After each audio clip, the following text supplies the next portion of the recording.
Hey guys, Scott here, and today I wanted to talk about Pop Goes the Weasel and Decisive Strike. A lot of people are comparing the two now because Pop is slated to be nerfed, but Decisive Strike is not. So I understand it, and before we go into it, I want to talk about the whole whataboutism thing. Um, I think that is a problem when people are using it to justify arguments. Like, for example, if someone says, no, we shouldn't nerf keys because Moris still exist, or we shouldn't nerf Moris because keys still exist, that I think is not healthy. I think that's just a bad idea. That's an example of whataboutism being used to fulfill an argument, and it's just not good for that. However, this nerf to Pop is something that's already happening. There's no discussion anymore. So you're not really defending a point anymore because it's a thing that's already happening. So I think comparing the two now is actually fair because this is a thing that's already being implemented. So for that reason, I think discussing the two is a good idea. And a lot of people have been comparing the two. And, you know, like I said, a lot of the comparisons they're making are not that great, in my opinion. So I want to go over a lot of the things that people are saying about it and why I think DS does need to be changed if they're going to go along and change Pop Goes the Weasel as well. But first, just let me say, yeah, I mean, they're changing Pop Goes the Weasel to have a 15-second less duration, which, you know, it seems like it's a significant nerf. If you look at percentages, it's like, you know, 25% or whatever, but it's really not that big of a deal. The perk's going to be fine. People, you know, on the killer side, if you're freaking out about this, going on riots and, you know, just freaking out on the forums and stuff, just relax. It's 15 seconds. I doubt it's even going to change anything. It's a very, very minor nerf, and I'm not really talking about that. I'm not upset about that at all because it's not really going to change much. However, I do want to, you know, discuss the fact that they are changing that, but they're not changing DS, which is kind of weird because, you know, people have been bringing up the comparison, and it's a good comparison because they're both perks that require you to hook somebody. They're both perks that slow down the game, and they're both perks that can only be used for a limited amount of time after the hook. So I understand the comparisons, and it's, you know, it's honestly a pretty decent comparison. But I kind of want to look over the raw numbers of each perk and go over how DS is infinitely stronger than Pop when you have, you know, more than one. Obviously, just one DS is whatever, but let's go over a lot of the counter arguments that people are making. So a lot of survivors will say, well, you can only use DS once a match, and the killer can use Pop 12 times in a match. And these are both ridiculous statements because how often do you only have one DS in a match? It's pretty rare to only have a single DS. But the other thing is, how is the killer going to get 12 pops in one game? After the 12th pop, the game's over. You just go to the screen, so you can't pop another generator because the game is over. And are you really counting pops at 10 and 11? Are you really counting, like, the 10th and 11 pops that you get from the 10th and 11 hooks? It doesn't matter at that point. You've already won the game. Once you have that many hooks and that many people dead, it no longer goes from trying to delay the generators. It just goes from the survivors just trying to stay alive or find the hatch. That's it. When you start running out of players, you can't really win anymore.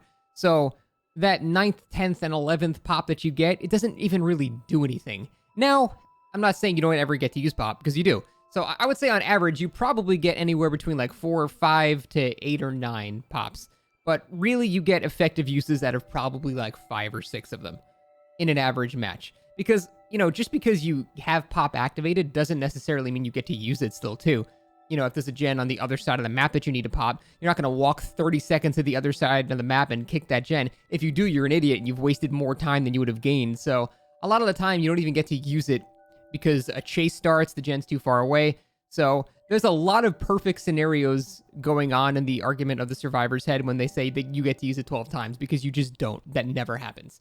You probably get to use it 5, 6, maybe 7 times, you know, in a good match when you've got like a 3 gen or something like that. So 5, 6, 7, we'll say even 8 effective uses of Pop. Anything past that, you already have started winning the game, and the game delay is not that important anymore. And then the other part of that is, well, you only get to use DS a single time. Yeah, you personally only get to use DS a single time, but you have 3 other teammates that can also use DS a single time. You can't think that single-minded. You have to realize that you're part of a team. The killer's only one person. And that is something a lot of survivors have trouble with. And that is just a whole community issue in general. But yeah, you can only DS them one time, but the killer can still be DS'd 4 times in a match. And let's look at the actual individual numbers, just even of 1 DS and 1 pop. So Pop Goes the Weasel. What does it give you? 25% generator regression, right? which is 20 seconds because gens take 80 seconds. 25% of that is 20 seconds. So it saves you 20 seconds of time.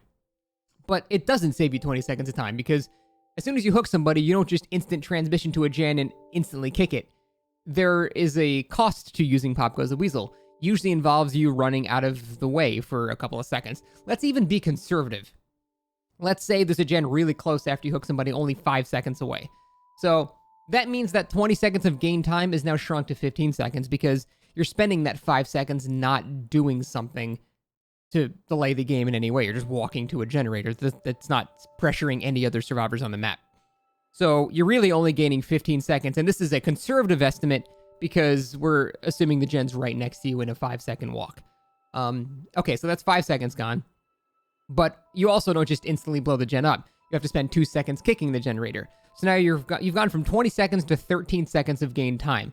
And suddenly it doesn't seem that incredible anymore because 2 survivors get back on that generator, they've negated your time gained in 7 seconds.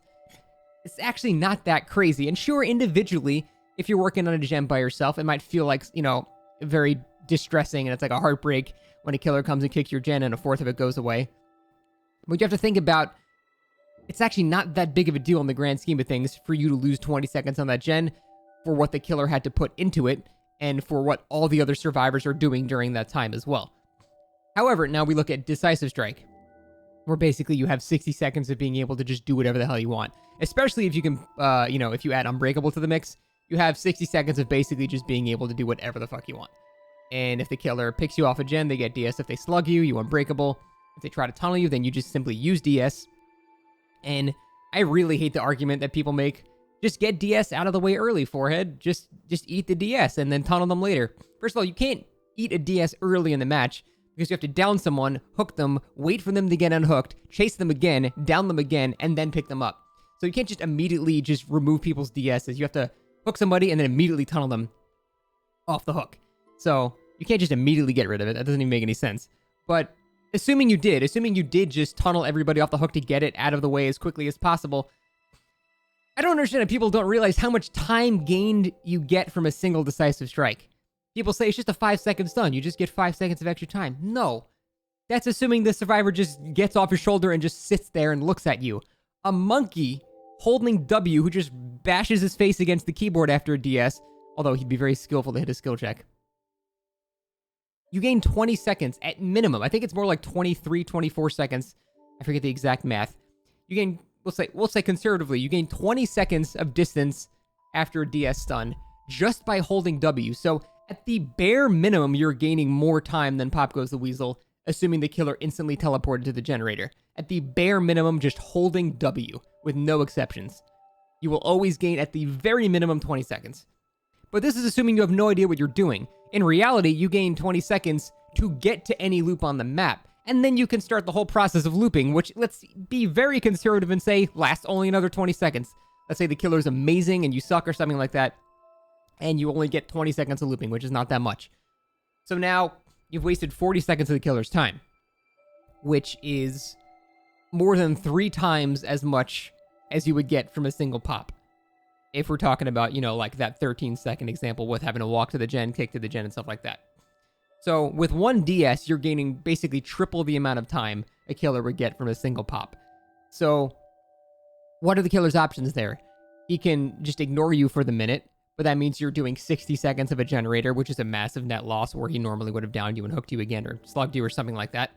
If you slug them, then they can just have Unbreakable, and they get back up after 20 seconds. Go back doing gens again, so you've lost your pressure there. If you eat the DS, you've lost at the bare minimum 40 seconds. And that is assuming they, just are not even good at looping. So no matter what the killer does in that scenario, he's losing vastly more time than a single pop gives him.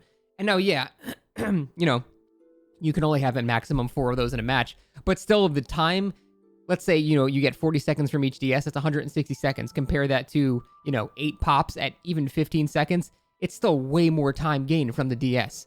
Even the threat of simply having DS gives you more time and more use than the pop. So I think all those counter arguments that survivors are making, I know most of my videos are actually defending survivors because I think overall killers are a bit more of the whinier side. So, but there is no real comparison. Yeah, it sucks having your gen get popped, but getting DS is just way worse. Even just one DS, it's just so much worse. And you can have 4 of them in a match, and until there's a limit on how many DSs you can have, or something like that, which, you know, they're not going to do that. So DS will always be a more oppressive perk for the 60-second window of basically having to let the survivor do what they want during that time. That's why I've been suggesting for what seems like years now, a change to make DS an actual anti-tunneling perk and make it so that it only lasts 30 seconds, but if you're being chased, the timer doesn't go down.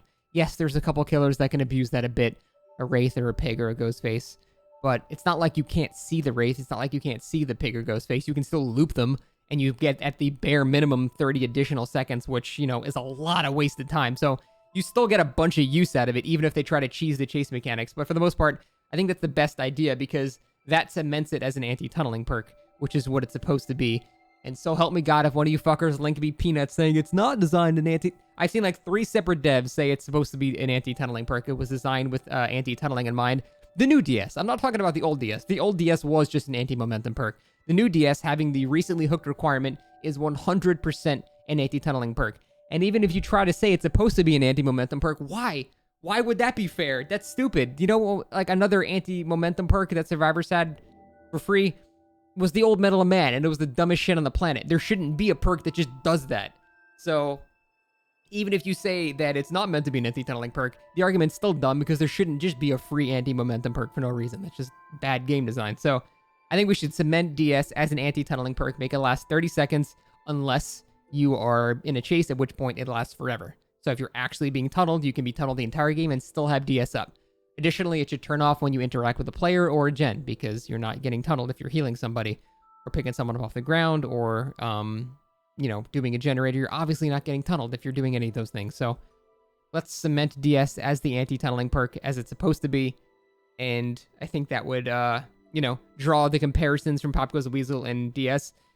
You know, it would be a more fair comparison now, because now DS would be extremely strong for anti-tunneling, but it doesn't just give you free anti-momentum and free pressure for nothing, basically, for a full minute compared to the, you know, 13 to 15 seconds that you gain from Pop, which has prerequisites and time traveled and time lost, not pressuring other people as well. So I think that's mostly what I wanted to say. Overall, the nerf to Pop is not that big of a deal. Killers will be just fine. 15 seconds is not a big deal. I'm just more kind of concerned about the mindset of the devs not addressing DS when they are pretty comparable perks. And I'm also concerned about the community kind of defending DS and comparing it to Pop. There's no real comparison when you actually look at the numbers behind it. It can feel very oppressive to see, you know, a gen that you're working on get Pop, but I guarantee you it is infinitely more oppressive to get DS multiple times in a match, especially when you're not tunneling. So you got to try to look at the other side. I don't think those are fair comparisons at all. I think DS does need to be changed. Not even nerfed, it just needs to be focused more on anti-tunneling. But overall, the change to Pop is fine, but I do think we need to look at DS as well. But that is it, guys. Thank you for watching, and I'll see you next time.